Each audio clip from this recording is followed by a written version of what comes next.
first of all, really believe in yourself. And that's hard when you haven't gotten published.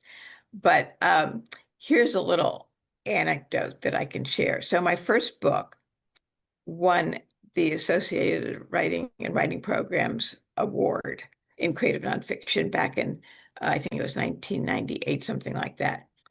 And okay, before that book got published, I hadn't been published, and people would say, "Oh, Sue, what do you do?" And would say, "I'm a writer." And they would say, "Well, what can I read some, what have you published?" And I'll say, "Well, I haven't published it." So they would think, "Well, that's weird. It must just be like a hobby." I mean, they did not take me seriously at all. And so finally, I think I stopped telling people even that I was a writer. I made up something else. I don't know. Um, but anyway, so then I had this manuscript that was my first book, and I sent it off to this contest. And the director of it called me one day and said, "Your book won this contest." So yay, that was great. And then I would tell people, and then everybody would be impressed. Oh, Sue's a writer. But the book, think about the book. 2 seconds before it won the contest, it was the exact same book as 2 seconds after it won the contest. But before that, I was like a failure. It's the same book, like not even a comma has changed, right?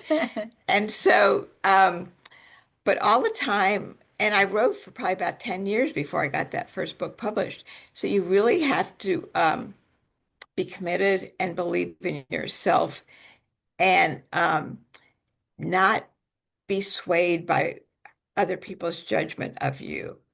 And I somehow I knew I was going to get published. I just knew that I had to stay with it. And honestly, here's sort of three things you need if to get published. You do need some talent. You do need some luck. But more than anything is you need tenacity. You have to stay with it. And in my experience, I mean, people with whom I went to, learned how to write at the time, I was not the best writer in graduate school, wasn't, but I was probably the most stubborn and I stayed with it and I got better and better. And now, I mean, I've published more than people who were better writers than I was way back then because they didn't stay with it. So